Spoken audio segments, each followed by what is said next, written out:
सुनिए मेरा बात, ठीक है। ये लड़का हवाई नहीं है, नहीं तो पिटाई कर देंगे, ठीक है। सबसे पहला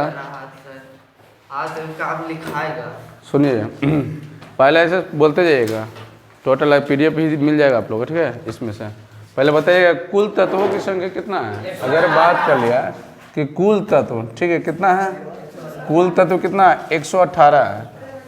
जिसमें अगर एक बार कुल तत्व 118 किसके, मतलब जब आवर्त सारणी तैयार कर रहा था, कौन आवर्त सारणी तैयार कर रहा था, उस समय 118 तत्वों का खोज हो चुका था। 118 हाँ, आज जिसे कहते हैं मोस्टली ने तैयार किया था। देखिए गलत बोलते हैं, हम बोले किसने तैयार किया था, तो मोस्टली। हम ही थोड़ी पूछे कि मोस्टली का आवर्त सारणी का किसके नाम से जानते हैं, तो आधुनिक आवर्त सारणी के नाम से। समझे मेरे बात को, तो क्लियर रखिएगा। उस समय कुल 118 तत्व थे, जिसमें 118 तत्व में से बांट दिया गया था। पहला जिसे मान लीजिए प्राकृतिक तत्व, ठीक है। प्राकृतिक तत्व कितना है, प्राकृतिक तत्व 94 है। उसमें से कुछ कृत्रिम तत्व हैं, ठीक है। कृत्रिम तत्व कितना है, 24। और उसके बाद यहाँ से 118 तत्व में है जो प्राकृतिक तत्व। प्राकृतिक तत्व में ही क्या, धातु, अधातु और उपधातु, इसमें भी कुछ मिला हुआ है। इसमें से देखेंगे धातु की संख्या कितना है, धातु की संख्या कितना है, 91। अब बताइए अधातु की संख्या, अधातु की संख्या कितना, 20 है ना। अधातु की संख्या कितना है, 20। उपधातु की संख्या, उपधातु की संख्या कितना, 7, ठीक है। उपधातु की संख्या 7। इसके बारे में बाद हम करेंगे, 7 कौन कौन सा, ये भी आपको जानकारी होना चाहिए। अब आते हैं, कहता है उपधातु की संख्या सबसे हल्का तत्व। समझिए मेरी बात पहले, सबसे हल्का तत्व, सबसे हल्का तत्व, सबसे हल्का तत्व कौन सा है, हाइड्रोजन है। सबसे हल्का तत्व क्या है, हाइड्रोजन है। सबसे हल्का तत्व क्या है, हाइड्रोजन। आपको पता है कि हाइड्रोजन का 3 समस्थानिक होता है। हाइड्रोजन का कितना समस्थानिक होता है, 3 समस्थानिक होता है। हाइड्रोजन का कितना, 3। और जो हम लोग पढ़ते, आगे पढ़िएगा भी, कि जो भारी जल के यूज करते हैं D2O, तो हाइड्रोजन के ही दूसरा समस्थानिक है ड्यूटेरियम ऑक्साइड, ठीक है। हाइड्रोजन का अगर कोई पूछ दिया जाए कि भारी जल का रासायनिक नाम क्या है, तो ड्यूटेरियम ऑक्साइड। क्लियर हुआ। अब यहाँ बात आइए, देखिए सबसे भारी तत्व, ठीक है, सबसे भारी तत्व, सबसे भारी तत्व, सबसे भारी तत्व, ठीक है, कौन सा है, ओस्मियम। कौन सा, ओस्मियम।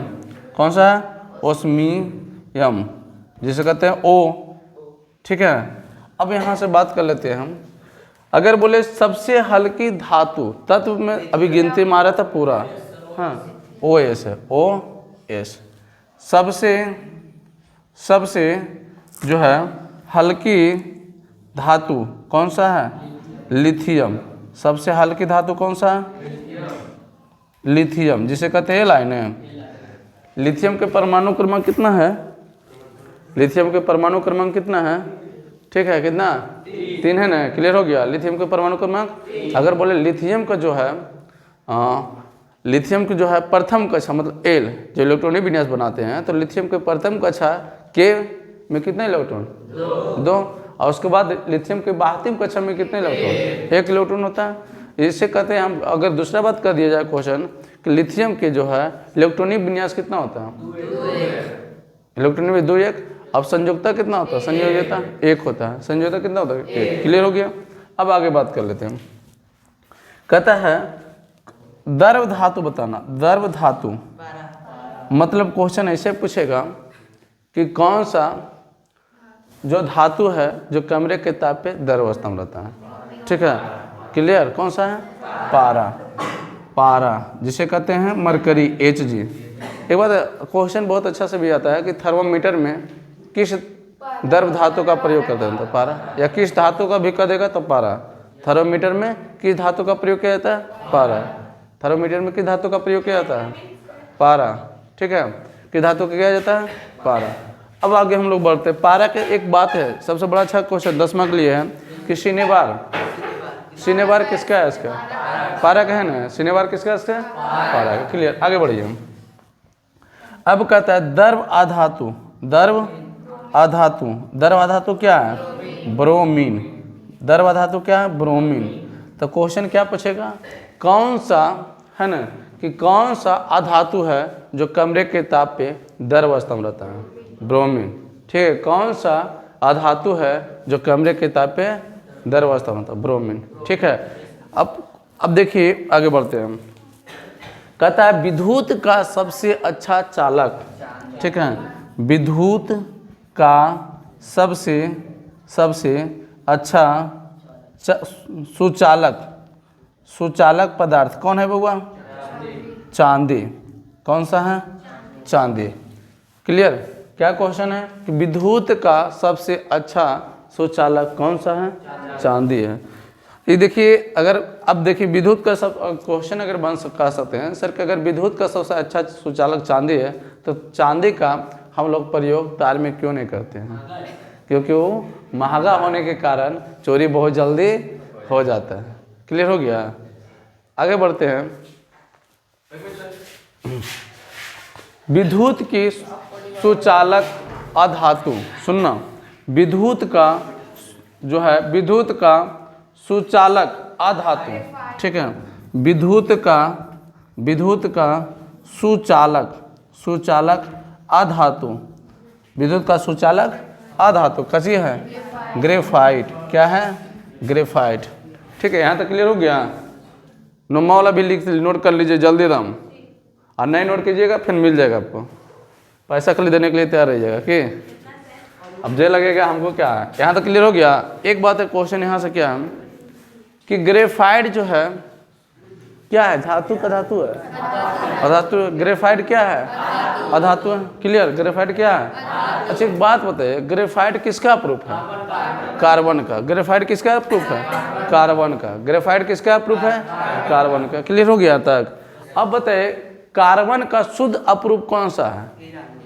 कार्बन का शुद्ध अप्रूफ कौन सा है? हीरा। कार्बन का शुद्ध अप्रूफ हीरा। क्लियर होगा? आगे बढ़ते हैं। यहाँ से देखिए, ठीक है, यहाँ से क्या है कि सबसे अधिक आघात वर्धनीय तत्व, ठीक है, क्या है कि सबसे अधिक आघात वर्धनीय तत्व कौन सा है? सोना। 1 ग्राम सोना में कितना किलोमीटर तक तार के प्रयोग कर सकते हैं? 2 किलोमीटर। ठीक है, उसके बाद है सबसे अधिक क्रियाशील अधातु। ठीक है, क्या क्वेश्चन है कि सबसे अधिक क्रियाशील अधातु, क्रियाशील क्या है? अधातु कौन सा? फ्लोरीन। कौन सा? फ्लोरीन। कौन सा है? फ्लोरीन। क्लियर हुआ? कौन सा है जी? फ्लोरीन है। सबसे अधिक क्रियाशील धातु, ठीक है, सबसे अधिक क्रियाशील धातु कौन सा है? सीजियम। ठीक है, क्लियर हो गया ना? सबसे अधिक क्रियाशील धातु कौन सा है? सीजियम। सबसे अधिक क्रियाशील धातु कौन सा है? सबसे सर्वाधिक आयन विभव वाले तत्व, ठीक है, सर्वाधिक आयन विभव वाला तत्व याद है किसी को? कौन सा है? ठीक है, सबसे अधिक आयन वाला हीलियम। ठीक है, ये चीज जिसे कहते हैं ना। अब यहाँ से क्वेश्चन बहुत अच्छा से आता है। पहले बताइए हीलियम जो है आवर्तन में किस वर्ग में रखा गया?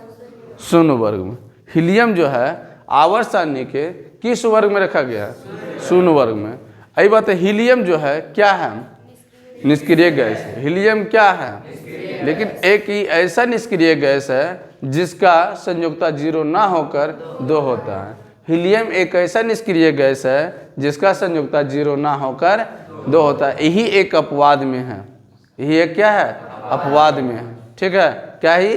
अपवाद में है जिसका संयोजकता 0 ना होकर 2 होता है, लेकिन सभी की संयोजकता कितना होता है?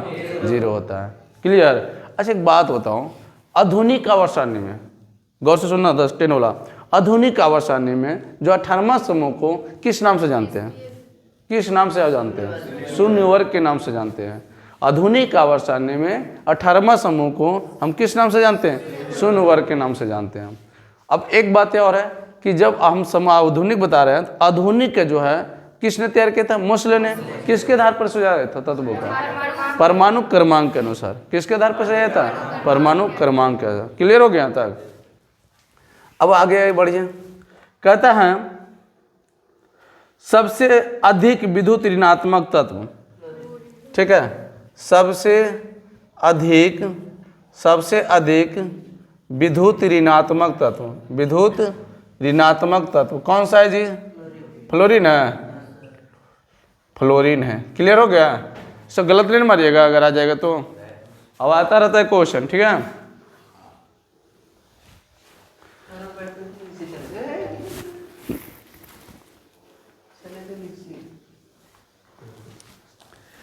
अगला क्वेश्चन है कि मानव शरीर में सबसे अधिक मात्रा में पाए जाने वाला तत्व कौन सा है? ठीक है, मानव शरीर में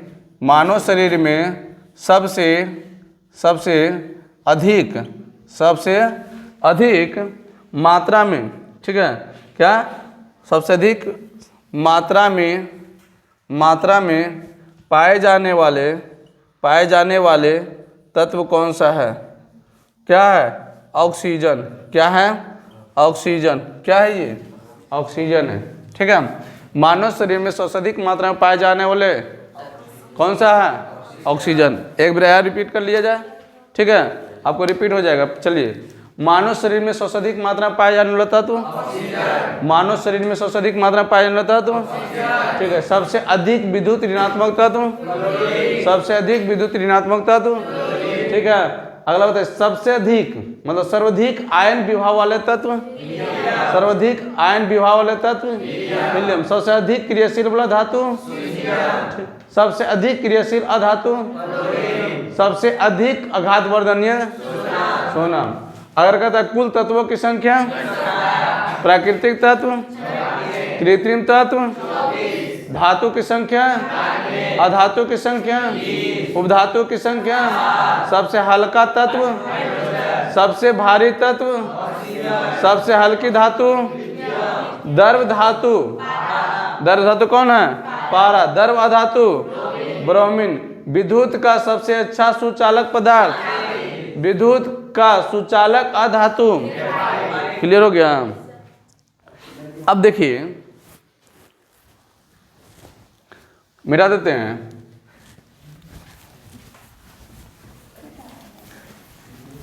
तो लिखना है भैया, क्या लिखना है? बस प्रिंट करा लेना है, पीडीएफ में दिया जाएगा। क्या दिक्कत है? आज के ज़माना तो ये है, फास्टे में चलना नहीं जी। तो क्योंकि कम से कम कई क्वेश्चन हो जाएगा। सुनिएगा मेरा बात गौर से, ठीक है। अगला क्वेश्चन कि मिट्टी के तेल में डुबा कर रखने वाले धातु कौन सा है? ठीक है, क्वेश्चन क्या है कि मिट्टी के तेल में, ठीक है, मिट्टी के तेल में डुबाकर रखने वाले धातु कौन सा है? कौन सा? सोडियम। कौन सा है? सोडियम। क्या है? सोडियम। ध्यान रहे कि सोडियम जो है, सोडियम का अगर पूछेंगे कि इलेक्ट्रॉनिक विन्यास क्या होता है? सोडियम का इलेक्ट्रॉनिक विन्यास 281। सोडियम का इलेक्ट्रॉनिक विन्यास कितना होता है? 281।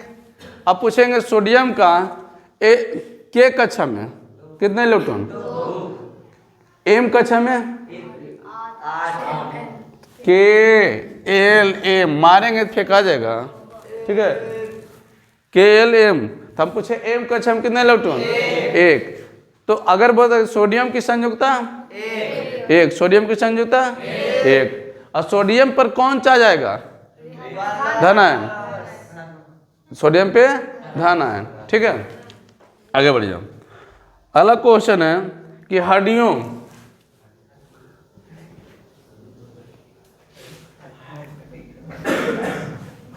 एवं धातु का निर्माण करने के लिए करने वाला तत्व कौन सा है? ठीक है, क्या है? Calcium phosphorus.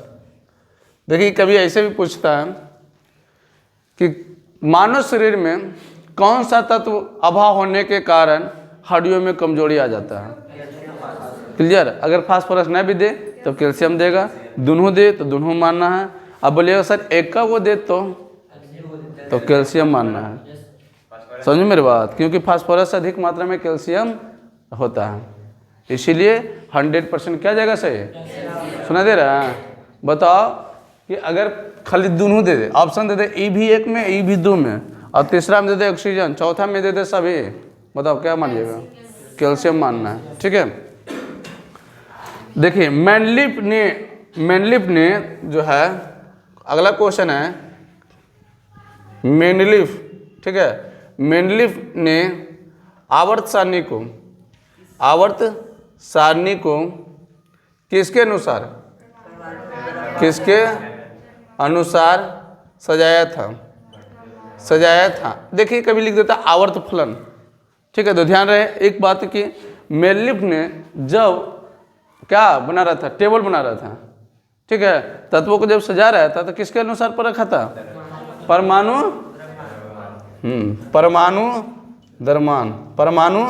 द्रव्यमान के अनुसार क्या क्या था? सजा दिया था। अब बताइएगा त्रिक का नियम। ठीक है, अगला क्वेश्चन है कि त्रिक का नियम किसने दिया था? त्रिक का नियम किसने दिया था? तो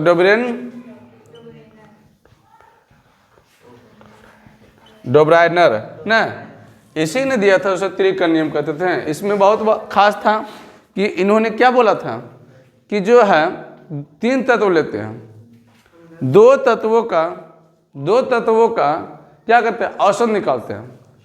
अब जो औसत निकालने के बाद जो आता है, ठीक है, द्रव्यमान, वो तीसरा तत्वों का द्रव्यमान होता था, इन निकाला था।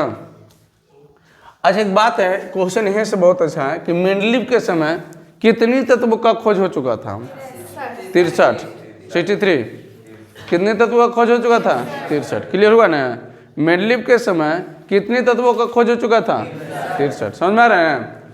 अगला क्वेश्चन, ये क्वेश्चन भी बहुत अच्छा क्वेश्चन है कि मेंडलीफ के समय कुल कितना तत्व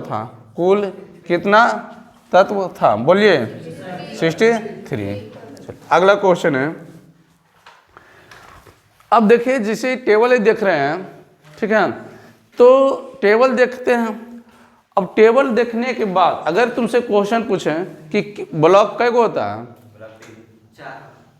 ठीक है, पी और P, S, P, D, F, है ना?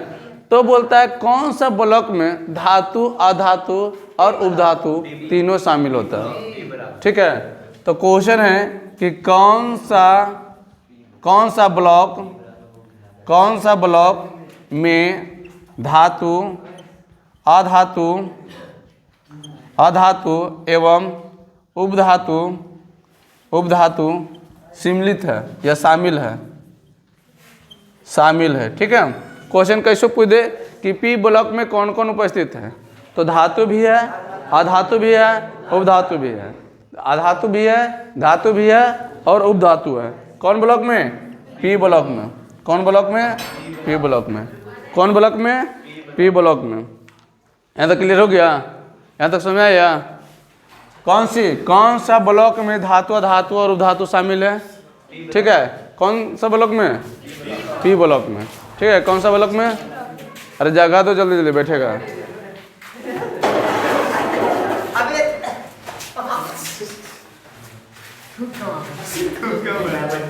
हवाई नहीं, शांति से बैठिए, नहीं तो गेट से बाहर हो जाइए, इसलिए शांत से बैठिए। क्लियर हो गया? ये क्वेश्चन तुम लोग के लिए अच्छा क्वेश्चन है। अगला क्वेश्चन समझिए। अगला क्वेश्चन 10वें के लिए बहुत अच्छा क्वेश्चन था। क्वेश्चन है कि वर्ग में ऊपर से नीचे जाने पर परमाणु का कार्य क्या होता है? वर्ग में ऊपर से नीचे जाने पर, ठीक है, वर्ग में ऊपर से नीचे जाने पर, नीचे जाने पर, ठीक है, नीचे जाने पर परमाणु का आकार, परमाणु का आकार, परमाणु का आकार क्या होता है, क्या होता है, ठीक है। तो परमाणु का आकार जो होता है क्या होता है, बढ़ता है। क्या होता है, वर्ग में ऊपर से नीचे जाने पर, वर्ग में ऊपर से नीचे जाने पर परमाणु का आकार क्या होता है, बढ़ता है। क्लियर। वर्ग में ऊपर से नीचे जाने पर परमाणु का आकार क्या होता है। लेकिन आवर्त में अगर बात कर लिए, आवर्त में बाएं से दाएं जाने पर, ठीक है, आवर्त में बाएं से दाएं जाने पर परमाणु का आकार, परमाणु का आकार क्या होता है, परमाणु का आकार क्या होता है जी। तो यहाँ बढ़ेगा तो यहाँ का जो होगा घटेगा, ठीक है, घटता है। क्या होता है, घटता है। क्लियर है यहाँ तक। हैं, ये सब क्वेश्चन तुम लोग का लिए हैं, 10 में बहुत ज़्यादा इंपॉर्टेंट चीज़ है। अगला क्वेश्चन है, अगला क्वेश्चन है कि वर्ग में ऊपर से नीचे जाने पर विद्युत धनात्मक क्या होता है, ठीक है। वर्ग में आवाज नहीं, वर्ग में, ठीक है, ऊपर से नीचे जाने पर, ठीक है, विद्युत धनात्मकता क्या होता है, विद्युत धनात्मकता बढ़ता है, ठीक है। क्या होता है, बढ़ता है। विद्युत धनात्मकता क्या होता है, बढ़ता है। अगला है आवर्त में बाएं से दाएं जाने पर, ठीक है, कि आवर्त में बाएं से दाएं जाने पर, ठीक है, विद्युत धनात्मकता क्या होता है, तो घटता है। क्या होता है, घटता है। अगला क्वेश्चन इसी पर आते हैं कि वर्ग में ऊपर से नीचे जाने पर आयन ऊर्जा क्या होता है, ठीक है। वर्ग में ऊपर से नीचे जाने पर, ठीक है, नीचे जाने पर आयनन ऊर्जा क्या होता है, आयनन ऊर्जा क्या होता है, तो घटता है। क्या होता है, घटता है। अगला क्वेश्चन है कि आवर्त में बाएं से दाएं जाने पर, ठीक है, आयनन ऊर्जा क्या होगा, क्या होता है, तो बढ़ता है। क्या होता है, बढ़ता है, ठीक है। क्या होता है, बढ़ता है। अब देखिए अगला क्वेश्चन है कि आधुनिक आवर्त सारणी, आधुनिक आवर्त सारणी किसने तैयार किया था, किसने तैयार किया था, किसने तैयार किया था, किसने तैयार किया था, तो मोसले ने कितना 1913 ईस्वी में। चलिए एक बार रिपीट कर लीजिएगा, ठीक है, क्योंकि इसे रिपीट करिएगा, जितना रिपीट करना है इसे क्वेश्चन उतनी याद रहता है। अब सुनिए यहाँ से पहले, मिट्टी के तेल में डुबाकर किस धातु को रखते हैं, सोडियम का। मिट्टी के तेल में डुबाकर किस धातु को रखते हैं, सोडियम का। अच्छा एक बात बताइए, जल में डुबाकर किस, सफेद फास्फोरस ना, जल में डुबाकर किसको रखते हैं, सफेद फास्फोरस के, ठीक है। अच्छा बताइए, वर्तमान में जो माचिस है, वर्तमान में जो ही माचिस है उसके तिल्ली पर लाल फास्फोरस, और इससे पहले वाला में सफेद फास्फोरस। अब आगे आइए, हड्डियों एवं दांतों का निर्माण करने में कौन सा तत्व का उपयोग करते हैं, या कैल्शियम फास्फोरस। इसमें बताए थे कन्फ्यूजन है, ऑप्शन अगर दोनों रहे तो 100 किस पे, एक के साथ रहे तो दोनों एक के साथ रहेगा, जिसमें उसमें मार देना है, ठीक है। हाँ, अब ये भी दोनों देगा तो दोनों मर, ये भी, लेकिन ये भी दोनों करके नहीं दिया तो ज़्यादा 100 किस पे, कैल्शियम पर। मेंडलीफ ने अपने आवर्त को किसके अनुसार से यह था, परमाणु द्रव्यमान के, ठीक है। अब मेंडलीव जिस समय आवर्त सारणी बना रहे थे उस समय तत्वों की संख्या 63। क्लियर है? आगे बढ़ते हैं हम। त्रिक का नियम, त्रिक का नियम किसने दिया था? त्रिक का नियम किसने दिया था? चलिए मेंडलीव यहाँ तो हो गया। तो मेंडलीव के सभी कुल तत्वों की संख्या 63 था। कौन सा ब्लॉक में धातु, अधातु और उपधातु शामिल रहता है? पी ब्लॉक में। कौन सी ब्लॉक में धातु, अधातु और उपधातु शामिल रहता है? पी ब्लॉक में। क्लियर हो गया? आगे बढ़े हैं। वर्ग में ऊपर से नीचे जाने पर, ये सब जो लिखाया गया 10 क्लास के पूरा है, एग्जाम के लिए बहुत इंपॉर्टेंट है, समझे? तो वर्ग में ऊपर से नीचे जाने पर परमाणु का आकार क्या होगा? वर्ग में ऊपर से नीचे जाने पर परमाणु का आकार, ठीक है। आवर्त में बाएं से दाएं जाने पर परमाणु का आकार, आवर्त में बाएं से दाएं जाने पर परमाणु आकार, वर्ग में ऊपर से नीचे जाने पर विद्युत धनात्मक, वर्ग में ऊपर से नीचे जाने पर विद्युत धनात्मक क्या होगा? ठीक। आवर्त में बाएं से दाएं जाने पर विद्युत धनात्मक घटता है। वर्ग में ऊपर से नीचे जाने पर अनंत ऊर्जा क्या होता है? घटता है। आवर्त में बाएं से दाएं जाने पर अनंत ऊर्जा की क्या होता है? बढ़ता है। आधुनिक आवर्त सारणी किसने तैयार किया था? मोसले ने। अब कब? 1913 ईस्वी में किया था। इसी के समय कितना 118 तत्वों का खोज हो चुका था। किसके अनुसार प्रश्न आया था? परमाणु क्रमांक, परमाणु क्रमांक के अनुसार से आया था। क्लियर?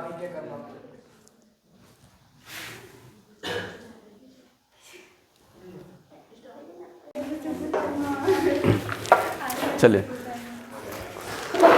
अगला क्वेश्चन है, ठीक है। अगला क्वेश्चन कहता है कि आधुनिक आवर्त में आवर्तों की संख्या कितना है? ठीक है। क्वेश्चन देखिए कि आधुनिक आवर्त में आवर्त की संख्या कितना है? 7। कोई क्वेश्चन इतना आसान से भी नहीं पूछता है। कभी क्वेश्चन पूछता है, क्वेश्चन पूछता है कि आवर्त सारणी में क्षैतिज कतार को क्या कहते हैं? समझे? आवर्त सारणी में क्षैतिज कतार को क्या कहते हैं? तो लिखिए कि आवर्त सारणी में क्षैतिज कतार को क्या कहते हैं? ठीक है। ऐसा नहीं कि बोलना नहीं, टीचर तो पढ़ाई नहीं किए हैं ना। आवर्त कहते हैं। क्वेश्चन अगर रहे कि आवर्त सारणी में है ना उद्गीथ स्तंभ को क्या कहते हैं? क्या कहते हैं? है ना? तो वर्ग या कह सकते हैं समूह। आपको पता होना चाहिए कि आवर्त की संख्या 7, आवर्त की संख्या 7 और समूह की संख्या 18। आवर्त की संख्या 7 और समूह की संख्या 18। क्लियर हो गया? आधुनिक आवर्त सारणी में तत्वों का गुण आवर्त फलन होता है। किसके अनुसार पे? मतलब कि अगर बात किया जाए मोसले वाला पे, है ना, मोसले की अगर बात किया जाए कि मोसले का आवर्त सारणी क्या है, मोसले का आवर्त सारणी क्या है, तो मोसले का आवर्त सारणी उसके रासायनिक एवं भौतिक गुण, उसके परमाणु क्रमांक के आवर्त फलन होता है। क्लियर हुआ? मोसले का आवर्त नियम अगर पूछे क्या है, किसे कहते हैं, तो क्या बोले? मोसले ने तत्वों के उनके भौतिक एवं रासायनिक गुणों के परमाणु क्रमांक के आवर्त फलन होते हैं। क्लियर हो गया तक? आए बोल सकते हैं? जरा बोलिए देखो, फिर से सुन लीजिए कि मोसले ने आवर्त सारणी को उनके भौतिक और रासायनिक गुण के परमाणु क्रमांक के आवर्त फलन होते हैं। उसे हम क्या यह सजाया है, यह सजाया है। आवर्त फलन मतलब वही सजाया है। तो एक चीज याद रखना कि मोसले के जैसी बात आवे तब परमाणु क्रमांक पीछे नहीं छूटना चाहिए। वो छूट गया तब पूरा लिखा उखा क्या होगा? गलत हो जाएगा। मेन तो यही चीज़ है। उसके बाद जैसे कर लीजिए। अब जरा क्वेश्चन बहुत अच्छा सा क्वेश्चन है। अभी हम बताए थे कि पहले बात होता है पीतल। पीतल क्या है? मिश्र धातु है ना? पीतल क्या है जी? मिश्र धातु है। एक बात बताइए हमको, पीतल किसका मिश्र धातु है? किसका मिश्र धातु है? ठीक है, मिश्र धातु है। कह रहा है पीतल जो है किसका है? तो कॉपर प्लस जिंक, मतलब कह सकते हैं जिंक प्लस तांबा, जिंक प्लस तांबा। क्लियर हो गया? तांबा, ठीक है, क्लियर हो गया। अब आगे बढ़ते हैं हम लोग। टंका नाम सुने हैं? टंका क्या है? तो मिश्र धातु है। ठीक है, क्या है ये? मिश्र धातु है। अब बोलेंगे किसका मिश्र धातु है? तो टंका किसका मिश्र धातु है? किसका मिश्र धातु है? ठीक है, तो सीसा प्लस टीन का, सीसा प्लस टीन का। क्लियर हुआ? अब अगला क्वेश्चन है कि टीन टीन टीन टीन। अगला क्वेश्चन है कि जंग रहित लोहा बनाने में कौन सी धातु का प्रयुक्त होता है? ठीक है, कौन से? क्रोमियम का। ठीक है, जिंक रहित समझते हो, जिसमें जंग ना लगे। जिंक रहित मतलब जंग ना लगे, किस धातु मिला देंगे? क्रोमियम। ठीक है, क्रोमियम के मिलाने पर क्या होगा? धातु में जंग नहीं लगेगा। आगे एक बताइए। अच्छा, जंग का अनुसूत्र क्या होगा? जंग का अनुसूत्र क्या होगा? Fe2O3XH2। जानते हैं जंग जो है फेरस ऑक्साइड है ना, फेरस ऑक्साइड। लोहा जो फेरस ऑक्साइड जो है वो जल के साथ अभिक्रिया कर लेता है, लेकिन स्पष्ट नहीं किया कि जल इसमें कितना अणु रहता है। ठीक है, इसीलिए यहाँ X देते हैं। तो लोहा का जो जंग होता है, तो जंग का अनुसूत्र क्या किसे कहते हैं? Fe2O3X2। कभी कभी तो क्वेश्चन 2 नंबर के क्वेश्चन पूछता है, हे बुनोर क्वेश्चन पूछता है कि जंग कहते किसे हैं? जंग किसे कहते हैं? क्वेश्चन बहुत अच्छा है तुम लोग का। जंग किसे कहते हैं? तो लोहे के जो बनी हुई वस्तु है, लोहा है, कोई भी वस्तु बनाते थे लोहा से, उसमें नमी की मात्रा आ जाता है। उसमें क्या जाए? नमी की मात्रा आ जाए, मतलब जलवाष्प। नमी मतलब जलवाष्प जैसी आया तो फेरस ऑक्साइड जो है जल के साथ अभिक्रिया कर लिया, और अभिक्रिया जैसी किया उस पे जो लोहा के जो परत होता है वो अपना पुराना जो मतलब ओरिजिनल जो परत होता है उसको खो देता है, और उस पर भूरी रंग का एक परत चढ़ जाता है, जिसे हम लोग कहते हैं जंग कहते हैं। क्लियर? मेरे बात समझ में आए? जंग किसे कहते हैं? तो लिखना है कि लोहे की बनी हुई वस्तुओं को जलवाष्प के उपस्थिति में अभिक्रिया करके वह उस लोहे के वस्तुओं पर लाल एवं भूरे रंग की परत चढ़ जाना, इसे हम क्या कहते हैं? जंग कहते हैं। इसका अनुसूत्र की अगर बात किया तो Fe2O3X2। क्लियर? अब आइए हम अगला क्वेश्चन है। अच्छा, उपधातु की संख्या बताना है। उपधातु की संख्या आपको 7 है, लेकिन कौन कौन है? पहले बात है ब्रोन, दूसरा सिलिकॉन, तीसरा आर्सेनिक AS, और चौथा एंटीमनी का जो जाएगा एस, नहीं TI टाइटेनियम को हो जाएगा। एंटीमनी को आपको हो जाएगा SB, हाँ शायद SB, SN का जो शीशा को हो जाएगा ना, हाँ SB, हाँ SB। अब पचमा का जो हो जाएगा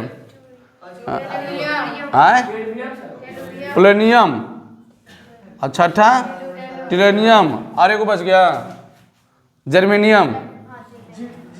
ठीक है, GE। क्लियर हो गया? तीसरे क्वेश्चन आप याद रख लीजिएगा, एगो न कोई न कोई आपको आएगा, लेकिन कैसे आएगा? तो क्वेश्चन देखिए बनाते हैं कैसे आएगा। क्वेश्चन आएगा निम्न में कौन अधातु, अरे रुको, निम्न में कौन उपधातु है? कौन उपधातु है? ठीक है, पहला, ठीक है, सिलिकॉन उपधातु नहीं है, उपधातु नहीं है। सिलिकॉन, ठीक है, सिलिकॉन, तांबा, सिलिकॉन, तांबा। तीसरा है, ठीक है, ब्रॉन, ब्रॉन, ठीक है, ब्रॉन। और चौथा है कौन धातु नहीं, इन है, और आर्सेनिक, आर्सेनिक, ठीक है। कौन सा है? तांबा न है क्या? अच्छा, तो उधर मतलब क्या अगर बोला जाए कि निम्नलिखित में कौन सा अधातु नहीं है, ऑप्शन सुनना, निम्नलिखित में कौन सा उपधातु नहीं है, निम्नलिखित में कौन सा उपधातु नहीं है? ऑप्शन है सिलिकॉन, तांबा, ब्रॉन, आर्सेनिक। तो कौन सा नहीं है? क्लियर है? कभी नहीं कर दे तो जल्दीबाजी मत पढ़ना ना। कभी कभी गलती क्या होता है कि क्वेश्चन एकदम रहता, इजी रहता है, और नहीं वाला शब्द क्या होता है, पीछे लगा रहता है ना, नहीं वाला शब्द पीछे लगा रहता है, तो नहीं पर हम लोग केयर नहीं करते हैं और लिख देते हैं है तो मार देते हैं है। आप सेट मारे होंगे तो हुआ होगा मिस्टेक, हुआ है ना। तो इसलिए जब भी क्वेश्चन पूरा पहले पढ़ लीजिए, उसके बाद कोशिश करिए। वो गलती बार बार, यही गलती से रिजल्ट नहीं होता सही से।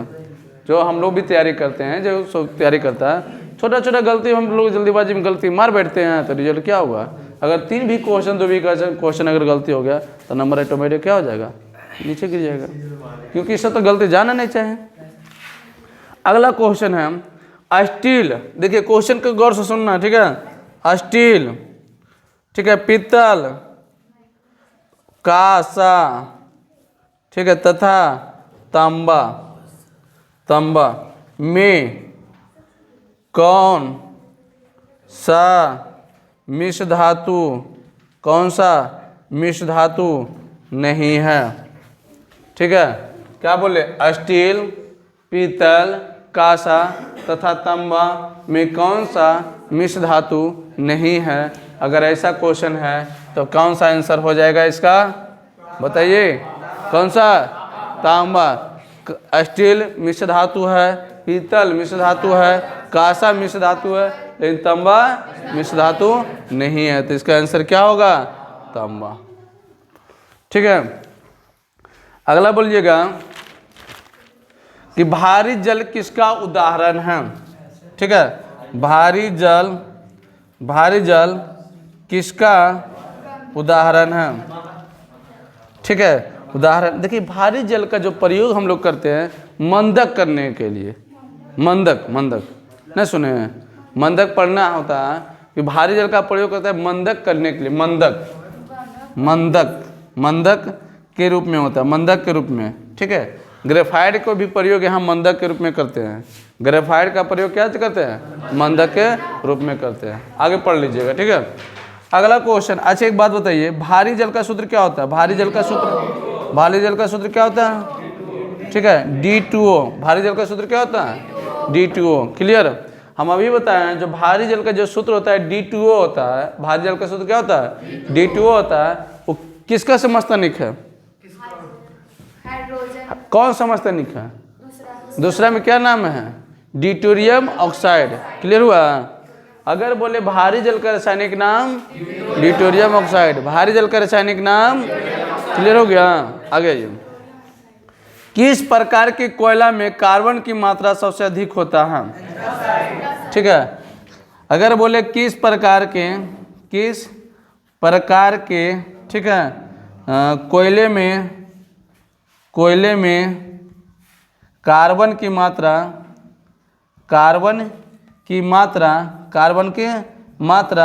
सबसे अधिक होता है, सबसे अधिक होता है। ठीक है, सबसे अधिक होता है। क्या अंतर है? एंथ्रासाइड। अच्छा, एंथ्रासाइड जो है कोयला के सर्वोत्तम कोयला का जो प्रकार होता है, कितने प्रकार का कोयला? कौन? एंथ्रासाइड, बिटुमिनस, लिग्नाइट, पीट है ना। एंथ्रासाइड, बिटुमिनस, लिग्नाइट, पीट। जो पीट होता है सबसे बेकार कोयला होता है। पीट होता है जो सबसे बेकार कोयला होता है, और सबसे उत्तम, अगर क्वेश्चन पूछे कोयला के कौन सा प्रकार सबसे उत्तम माना गया है, एंथ्रासाइट, इसमें कार्बन की मात्रा कितना होता है, तो 90% से प्लस होता है, नहीं 90 से प्लस होता है, 90 से प्लस होता है। क्लियर हो गया? चलिए एक बार आप इसको देखिएगा। पहले क्वेश्चन यहाँ से आते हैं, आधुनिक आवर्त सारणी में आवर्तों की संख्या, आधुनिक आवर्त सारणी में आवर्तों की संख्या 7 होता है। आवर्त सारणी में 36 कतार को क्या कहते हैं, आवर्त सारणी में 36 कतार को क्या कहते हैं, आवर्त कहते हैं। आवर्त सारणी में उद्गर स्तंभ को क्या कहते हैं, वर्गीय समूह। तो वर्गीय समूह की संख्या 18, आवर्त की संख्या 7 होता है। अब देखिए 18 समूह क्या है, शून्य समूह। 18 समूह को हम लोग क्या कहते हैं, शून्य समूह। 18 समूह को क्या कहते हैं, शून्य समूह। आइए पीतल क्या है, पीतल क्या है, पीतल किसका मिश्र धातु है, पीतल किसका मिश्र धातु है, जिंक प्लस तांबा, जिंक प्लस तांबा। टंका क्या है, मिश्र धातु। टंका किसका मिश्र धातु है, शीशा प्लस टीन, शीशा प्लस टीन। जंग रहित लोहा बनाने में कौन सी धातु प्रयुक्त होता है, क्रोमियम।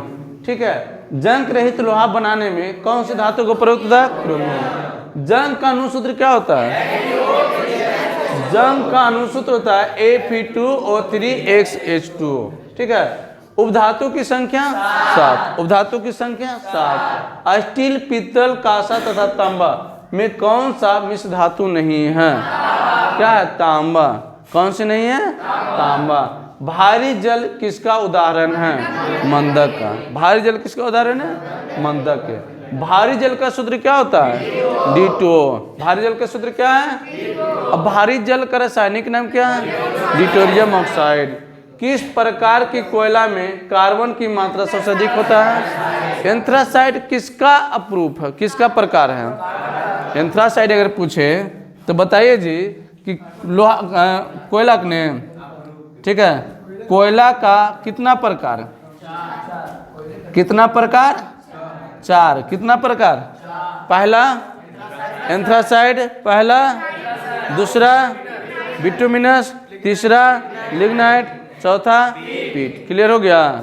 सबसे उत्तम प्रकार के कौन सा कोयला, एंथ्रासाइड। सबसे उत्तम प्रकार कौन सा कोयला, एंथ्रासाइड। क्लियर?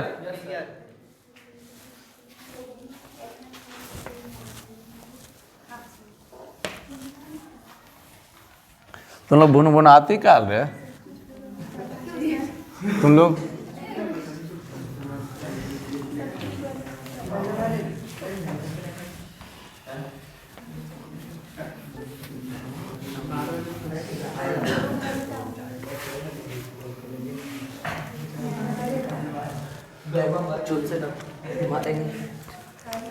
देखिए अगला जो क्वेश्चन है कि हीरा किस तत्व का अपरूप है। देखिए यहाँ समझने की कोशिश करिएगा, ये कार्बन है जी। कार्बन को जो है संकेत C होता है, कार्बन के संकेत C। इसका जो है कार्बन के क्या है, कार्बन का जो है, कार्बन का संकेत जो होता है क्या होता है जी, C। कार्बन के संकेत C। कार्बन का 3 अपरूप है जी। कार्बन का अपरूप, कार्बन का कितना अपरूप, 3 अपरूप है। कार्बन के कितना अपरूप, पहला जो कहते हैं हीरा, दूसरा जो है ग्रेफाइट, ग्रेफाइट, तीसरा फ्लोरीन, इन है। देखिए हीरा की अगर बात किया जाए तो हीरा जो है सबसे कठोर पदार्थ है। हीरा जो है सबसे कठोर पदार्थ है। अगर बोले कि सबसे कठोर पदार्थ कौन सा है, कौन सा है, हीरा। कौन सा है, हीरा। देखिए क्वेश्चन जानते हैं, आगे जब बढ़िएगा तो क्वेश्चन यही पूछेगा, इतना लेकिन हल्का नहीं है, पूछेगा कि हीरा सबसे कठोर पदार्थ है जो किस तत्व का अपरूप है। समझे, क्वेश्चन वही था लेकिन कितना घुरा दिया है। लेकिन अभी तो लगता है इजी ना है, क्या दिक्कत है, बन जाएगा। अब देखिए अगर बात करें ग्रेफाइट, पेंसिल जानते हैं, पेंसिल में किस अधातु का, किस अधातु का प्रयोग होता है? ग्रेफाइट का नहीं, ग्रेफाइट का किस धातु का? अच्छा बताए, ग्रेफाइट जो है विद्युत का क्या है? अभी बताएं, सुचालक है, करंट मारेगा। अगला क्वेश्चन चलते हैं हम। कहता है कोयले को जलाने से कौन सी गैस निकलते हैं? ठीक है, अगर कोयला को जलाएंगे, कोयले को जलाने पर कौन सा गैस निकलता है? कौन से गैस निकलता है? तो CO2। कोयला मतलब ईंधन, कोयला मतलब ईंधन। जैसे एक बात बताए थे हम, कल भी बता रहे थे कि जब हम कार्बन को ऑक्सीजन के साथ जलाएंगे, कार्बन को ऑक्सीजन रहेगा तब तो जलेगा, क्योंकि ऑक्सीजन जो होता है किसी भी पदार्थ को जलाने में मदद करता है। ऑक्सीजन जो होता है किसी भी पदार्थ को जलाने में मदद करता है। लेकिन अगर बुझाने में कौन? तो कार्बन डाइऑक्साइड। बुझाने में कौन? Carbon dioxide. जलाने में कौन मदद करेगा? ऑक्सीजन। तो हम कोयला मतलब कार्बन को जलाते हैं तो क्या बनता है? CO2। क्लियर हुआ ना? तो कार्बन डाइऑक्साइड हो गया। अगला क्वेश्चन, विद्युत बल्ब में कौन सी गैस भरी होती है?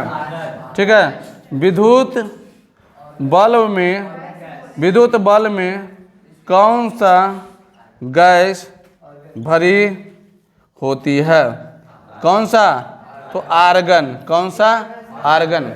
लेकिन अगर कभी कभी देखिए, अगर मान लीजिए बॉल है, ये बॉल का जो इस तरह से रहता है, इसको जो है इसको कहते हैं क्या? फिलामेंट।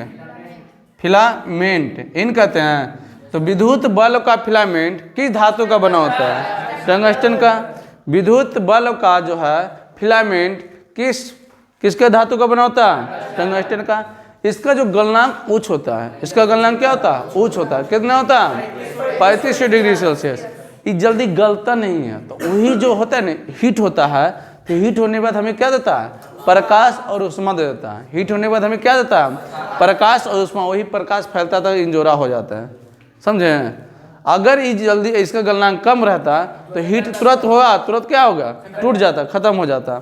इसीलिए इसका गलनांक अधिक के कारण इसमें यूज किया जाता है। क्लियर?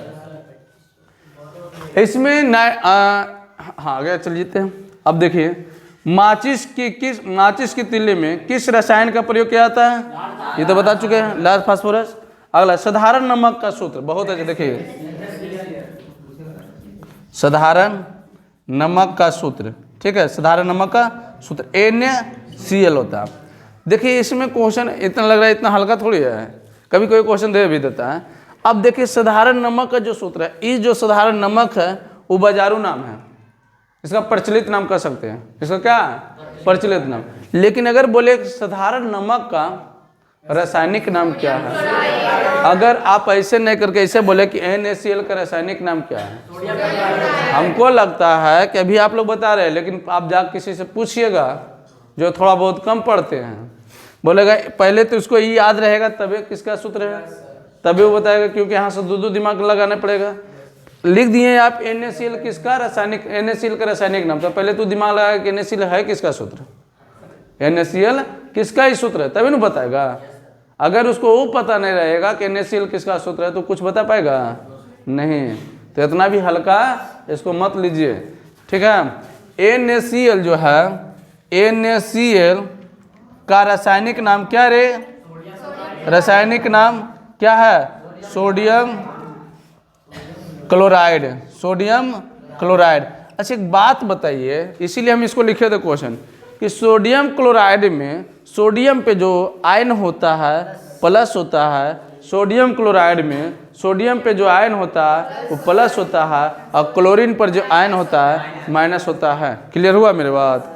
हैं? अगला क्वेश्चन अब चलते हैं।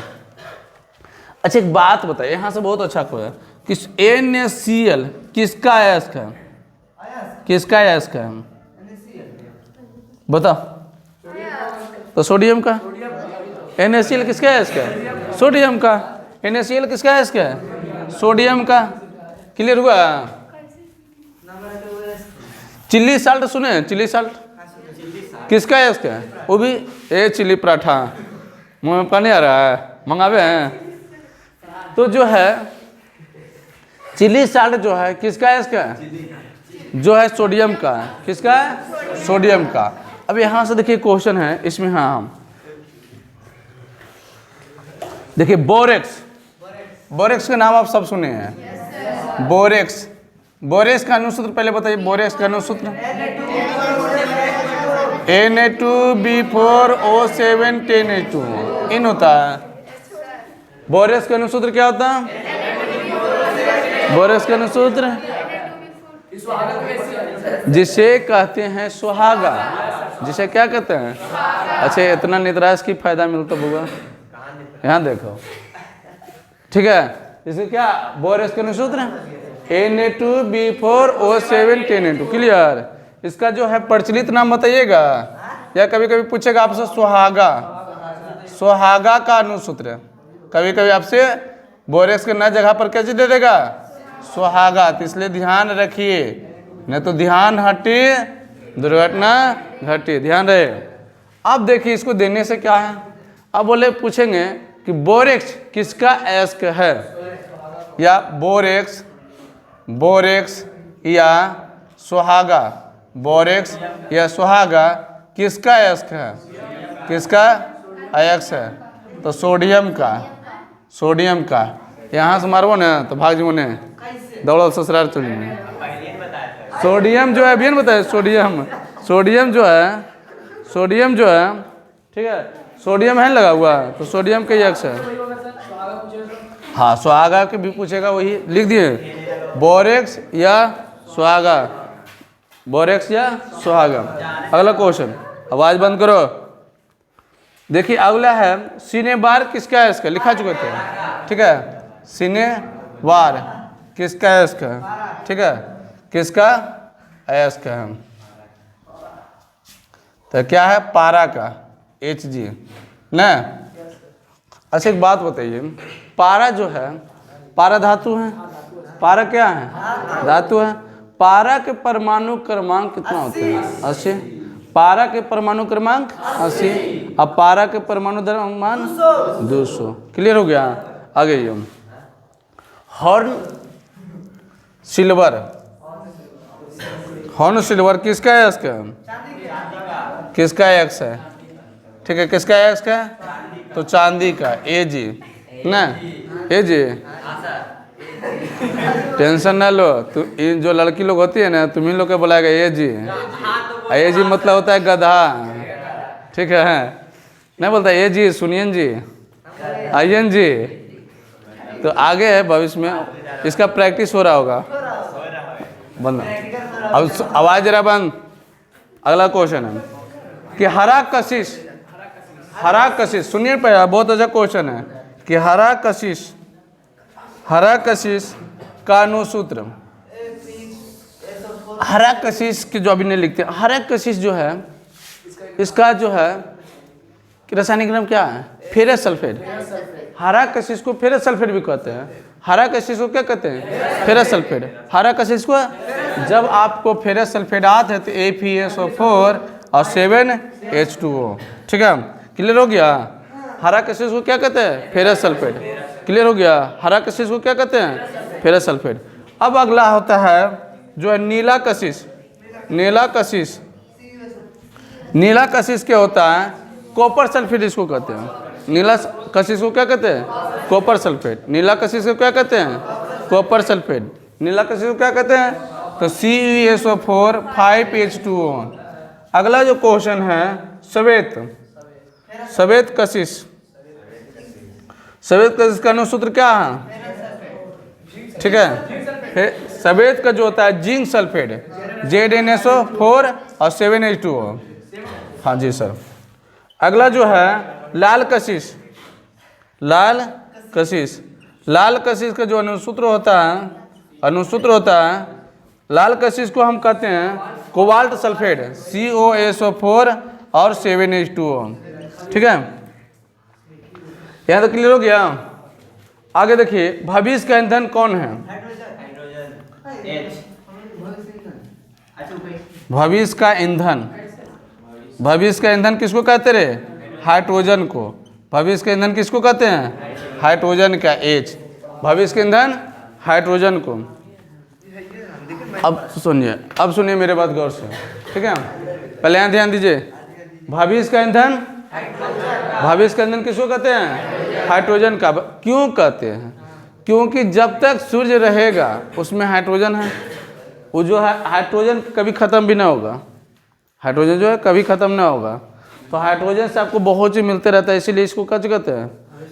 चलिए आगे, लाल कशिश को किस नाम से जानते हैं? Cobalt sulphate. लाल कशिश के किस नाम से जानते हैं? Cobalt sulphate. कोबाल्ट सल्फेट का COSO4 COSO4 आगे देखिए, सफेद कशिश को जिंक सल्फेट है, सफेद कशिश को ZnSO4 अब देखिए, नीला कशिश को कॉपर सल्फेट CuSO4 ठीक है। आगे देखिए, हरा कशिश का अनुसूत्र क्या होता है? Ferrous sulphate. अनुसूत्र अगर पूछेंगे तो ApSO4 सिर्फ 5 किस में लगा? नीला से। कॉपर सल्फेट रहेगा तो 5 लगा देना, लेकिन सब में 7 लगा देना। अगला, हॉट सिल्वर किसका है? इसका सिल्वर का, चांदी का। सिनेबार किसका है? इसका पारा का। बोरेस या सुहागा किसका है? इसका सोडियम का। सुहागा, सुहागा का अनुसूत्र क्या होता है? Na2B4O7 Na2। बोरेस का अनुसूत्र क्या होता है? आगे NaCl किसका है? इसका सोडियम का। NaCl का रासायनिक नाम सोडियम क्लोराइड। साधारण नमक का सूत्र NaCl। विद्युत बल्ब में कौन सी गैस भरी होती है? आर्गन। कोयले को जलाने से कौन सी गैस निकलता है? Carbon dioxide, carbon dioxide. Pencil में किस अधातु का प्रयोग होता है? ग्रेफाइट। सबसे कठोर पदार्थ? हीरा। कार्बन का संकेत? अब कार्बन का जो संयोजकता कितना होता है? कार्बन की संयोजकता? हाँ, कार्बन की संयोजकता कितना होता है? 4 होता है।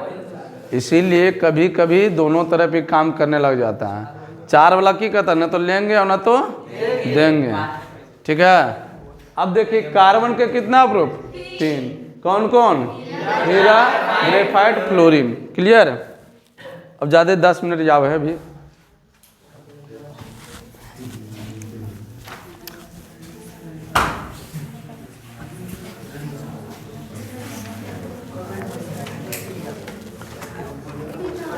अगला क्वेश्चन, अगला क्वेश्चन कहता है, शुद्ध सोना किससे मापा जाता है? ठीक है, शुद्ध सोना जो होता है, शुद्ध सोना है, कितने कैरेट के होते हैं? कितने कैरेट का होता है? 24 कैरेट, है ना? कितना? 24 कैरेट। एक देखिए, कभी कोई क्वेश्चन पूछता है ना कि सोना को, शुद्ध सोना को किससे मापा जाता है? कैरेट से। एक या होता है हॉलमार्क, है ना? न कहते 746 हॉलमार्क। आइए मेरा दुकान में आइए, प्रचार कर रहे हैं, ठीक है ना? सोना अलग कैरेट होता है। अब कहता है मोबाइल फोन, सुनिए, मोबाइल फोन की बैटरी में किस धातु का प्रयोग होता है? ठीक है, क्वेश्चन है कि मोबाइल फोन की बैटरी में किस धातु का प्रयोग होता है? किस धातु का प्रयोग होता है? लिथियम। लिथियम किस धातु का प्रयोग होता है? Lithium, align. कहता सोडियम कार्बोनेट का सूत्र क्या होता है? सोडियम कार्बोनेट का सूत्र, मतलब अनुसूत्र कह सकते हैं, रासायनिक सूत्र कह सकते हैं। देखिए, सोडियम कार्बोनेट जो होता है, क्या होता है? सोडियम कार्बोनेट का Na2, ठीक है, Na2CO3 10H2O। इसका एक और नाम है, सोडियम कार्बोनेट के नाम है धोने वाला सोडा, ठीक है। सोडियम कार्बोनेट का क्या नाम है? धोन सोडा। सोडियम कार्बोनेट का क्या नाम है? तो कभी कभी पूछता है धोवन सोडा का अनुसूत्र, धोवन सोडा का अनुसूत्र भी होता है Na2CO3 और 10H2O। आवाज़ जरा बंद करिए, गजला मरे बेचने नहीं आए हैं। और नहीं पढ़ने के अगर मन कर रहा है तो क्लास गेट खुला है, एकदम निकलिए, खुल जाएगा, जाइए ना वहाँ। दूसरा बात देखिए, बहुत अब यहाँ से क्लियर हो गया ना। एक होता है खाने वाला सोडा, खाने वाला सोडा। खाने वाला सोडा में अगर सूत्र पूछा जाए खाने वाला सोडा का, तो Na2NaHCO3 10H2 इन होता है। खाने वाला सोडा का जो अनुसूत्र होता है, ठीक है, खाने वाला सोडा के क्या है, सोडियम बाइकार्बोनेट। सोडियम बाइकार्बोनेट अगर रासायनिक सूत्र पूछे तो NaCO3, ठीक है। और खाने वाला सोडा, ए लड़का आगे बैठ के हल्ला नहीं करी दम, तो जो आप सुनिए, खाने वाला सोडा का रासायनिक सूत्र क्या होता है, NaCO3 10H2। क्लियर। खाने वाला सोडा का एक क्या नाम है जिसे प्रचलित नाम भाई कहते हैं, सॉरी रासायनिक नाम, ठीक। अगर क्वेश्चन ऐसे पूछे खाने वाला सोडा का रासायनिक नाम, रासायनिक नाम, रासायनिक नाम, तो बोलिएगा sodium, sodium by carbonate, sodium by carbonate, sodium by carbonate. Clear हो गया। अभी एक बात अगला देखते हैं कौन बताएगा, ठीक है। अगला जो है बेकिंग एगो है, होता है बेकिंग सोडा। बेकिंग सोडा का अनुसूत्र, बेकिंग सोडा का अनुसूत्र, बेकिंग सोडा का अनुसूत्र क्या होता है, क्या होता है, NaHCO3 10H2। मतलब खाने वाला सोडा को ही बेकिंग सोडा के नाम से जानते हैं। अब ई भी जो है किसका अयस्क है, सोडियम का। ई भी किसका है, सोडियम का। क्लियर यहाँ तक हो गया। हाँ, अगला क्वेश्चन है कि प्लास्टर ऑफ पेरिस नाम सुने हैं ना, plaster of Paris, plaster of Paris का अनुसूत्र, प्लास्टर ऑफ पेरिस का अनुसूत्र क्या होता है, प्लास्टर ऑफ पेरिस का अनुसूत्र होता है CaSO4 हाफ H2O। अच्छा देखते हैं अगला क्वेश्चन बहुत अच्छा है कि प्लास्टर ऑफ पेरिस का, प्लास्टर ऑफ पेरिस का, पेरिस का रासायनिक नाम, रासायनिक नाम क्या होगा, कैल्शियम सल्फेट। देखो ना लिखा हुआ calcium sulphate, calcium sulphate hemihydrate इन होता है। तो यहाँ तक क्या होगा, आज यहाँ तक खत्म कर देते हैं। क्लियर हो गया। फिर से एक बार पहले पढ़ लीजिए इसको।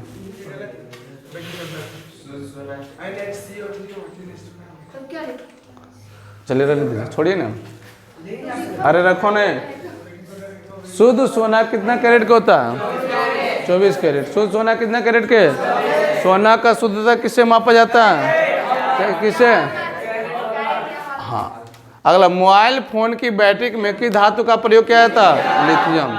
ठीक है। सोडियम कार्बोनेट का अनुसूत्र क्या होता है, Na2CO3 10H2O, जिसे सोडियम कार्बोनेट का एक प्रचलित नाम है धोने वाला सोडा। इसका सूत्र अगर पूछेगा तो सेम वही होगा। ठीक है। एक होता है खाने वाला सोडा। खाने वाला सोडा क्या है, NaHCO3 10H2O। देखिए अब खाने वाला सोडा जो होता है उसे हम किस रासायनिक, खाने वाला सोडा है उसे रासायनिक नाम क्या है, सोडियम बाइकार्बोनेट।